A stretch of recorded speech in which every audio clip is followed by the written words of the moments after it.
if you just drove by, you would never know. There's a park off the shores of Crystal Lake. It's an honor that he's got something after him, where you can truly see the beauty of a community. It's a place that came out of a very dark day in Robbinsdale history. January 17, 1984, 17 below zero. When a firefighter named Thomas Hollingsworth died in the line of duty. We called him Holly, and he was always there. His memory lives here. You know, when you go there, there's a lot of silence. But now, the park gets new life. It hadn't been touched in 35 years. Fueled by the generosity of another Robbinsdale family who wanted to remember one of their own. Marvel at the beauty, and he'll be happy. We need more of that in the world of people just cooperating. Join us for a special CCX News report on Hollingsworth Park.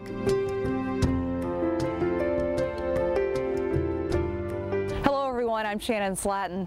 This is Thomas Hollingsworth Park. It's a quiet place without a playground or a ball field. The Hollingsworth family says this is a special place for them. The youngest son, Ryan, lives in Florida now, and he says no matter where he may go, it's good to know his father's memory is still here in this place. I had a lot of friends, family that always would drive by and you know, shoot you a message or something, say, hey, driving by your dad's park. Scott Hollingsworth keeps a photo of his dad around. In it, his dad is holding a fish that's almost as big as Scott was. And he really loved his family. He wanted to do everything to make the family great, and that's what I do remember from him. Scott was 9 years old when his father decided to stop at the fire station one night. We were coming back from a hockey game or a hockey practice, I can't remember which one it was, but he just ran by the station and he said, well, I got to run and see what was happening, and then that night happened. So January 17, 1984, 17 below zero. 30-plus years later, Tom Sipe, who was fire chief then, remembers it all. 7:15 at night. There was a house on fire on McNair Drive. It was dark, and the house was built was actually breathing.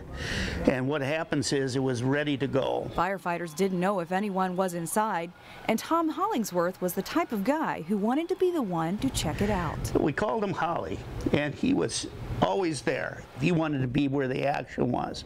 And so he was an interior man. But so many things went wrong on that night. And so I came up, he said, what's the problem? He said, they ran out of air. Thomas Hollingsworth gave his air supply to someone else and didn't make it out. And there isn't one of those guys, you know, and even when Holly was down there, everybody wanted to go. More than 800 people attended Hollingsworth's funeral, and more than 100 fire trucks were in the funeral procession from Robbinsdale to Fort Snelling. Tom Sipe was a pallbearer. You know, I've lived through it. I lost 10, 15 pounds. It almost broke me. The incident has been recorded in books, and other firefighters have learned from what happened to Thomas Hollingsworth. I still talk to guys and they'll bring up, hey, we did a training, and we did a training because of your father and what he went through. Lessons that Brandon Hollingsworth, who was almost 5 when his father died, learned too. He's been a firefighter for Brooklyn Park for 10 years. It was a big step in my life, you know, I mean, not only to honor my family's name, but for myself, to do it for myself. Brandon keeps his father's badge here and the nameplate from his dad's locker. He, like his brothers, has a tattoo of his father. He feels the same tug to family and firefighters that his dad did too. I think that was, you know, his legacy was that, you know, he was willing to do whatever he needed to do to obviously support his family, but support his family at the fire department too. Shortly after Thomas Hollingsworth passed away, the city moved quickly to rename a portion of Lakeview Terrace Park in memory of the fallen firefighter. Not much has changed here since then, until another local family got involved. Here's their story. We thought of the garland because it's a garden. Ask any craftsman. The smallest of details matter. People aren't going to look that closely on this garland, right? They're going to be just saying how beautiful it is, but there's meaning in this garland.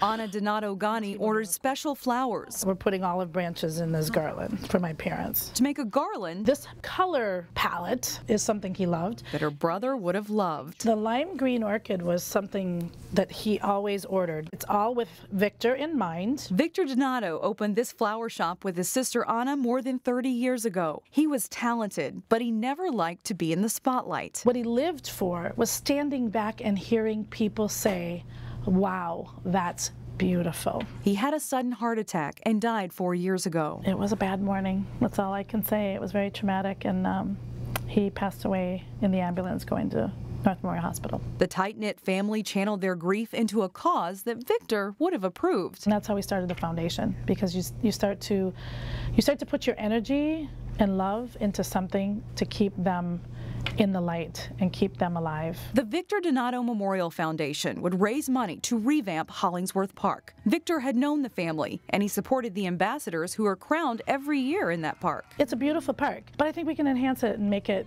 even more beautiful for years to come.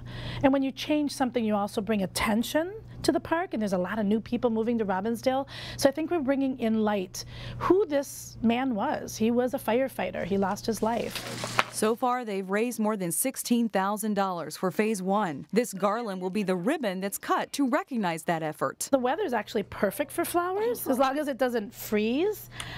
This will last for weeks and dry. The garland will dry beautifully. There aren't any plans yet for a plaque or anything to pay tribute to Victor Donato in this park. And Anna says that is fitting, because that's the way Victor would have wanted it. Stand back, look at it, marvel at the beauty, and he'll be happy. This is what the first phase looks like. It's a sitting wall where you can sit and look out at the lake. There's a Maltese cross here with Hollingsworth's initials and badge number. Many of these materials were donated, and the generosity of the community at large did not go unnoticed at a celebration on October 11th. I actually was shocked when I got here. I thought there'd be maybe 10 people here, and I mean, there's probably 75 to 100 people here. A ribbon cutting that felt more like a reunion. And this is wonderful. Thank you very much. Anna Donato Gani was careful not to leave anyone out, while all fingers pointed right back at her. I give all the credit to the Donatos. The city couldn't be happier with how citizens led the way. It's really unique for us in the city here, because we haven't really had many park improvements that have happened that have been all dedicated by private funds, and that's what really makes it really special. The two families really worked well together, and we need more of that in the world of people just cooperating. It hit home pretty hard, or pretty good actually, with our family. I could tell my mom was gripping my arm a little tighter here and there, so I know it meant a lot to her and our family. Kim Hollingsworth, 2 of her boys and their families came, including the very youngest grandchild, Thomas Hollingsworth II. I mean, we couldn't be happier with what it looks like and how it turned out. Future phases will include artwork, more landscaping, and possibly a pergola. We have information on those fundraising projects online. This park will always be a place to reflect on sacrifice and dedication to the community, both past and present. Reporting from Hollingsworth Park, Shannon Slatton, CCX News.